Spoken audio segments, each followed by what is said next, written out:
അതെ, മായയുടെ ജോലിയേ അതാണ്. ഇല്ലാത്തതൊക്കെ ഉണ്ടെന്ന് തോന്നിക്കുക. എന്തിനിത് പറയുന്നു? ഈ ആത്മതത്വമാണ് നമ്മളിപ്പോൾ എന്തൊക്കെയോ ജനിച്ചു, കല്യാണം കഴിച്ചു, വലിയൊരു കുടുംബത്തിൻ്റെ ഉടമസ്ഥനായി, പൻപിച്ച സ്വത്തുകളുണ്ടാക്കി.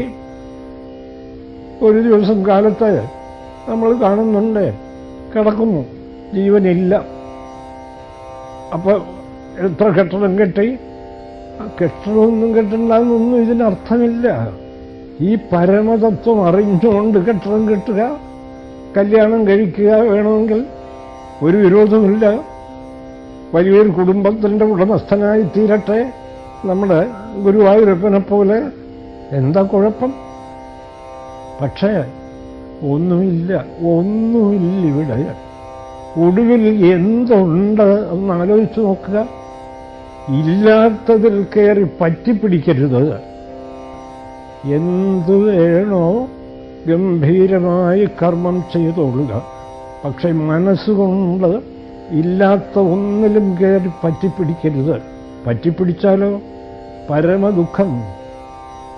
സകല മനുഷ്യരും കർമ്മം ചെയ്യുന്നതും ജീവിക്കുന്നതും സുഖിക്കാനാണ്.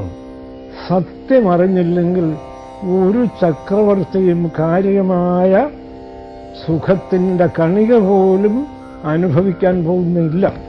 ചരിത്രം പഠിച്ചു നോക്കുക. ഞാൻ ഒരുപാട് ചരിത്രം പഠിച്ചു.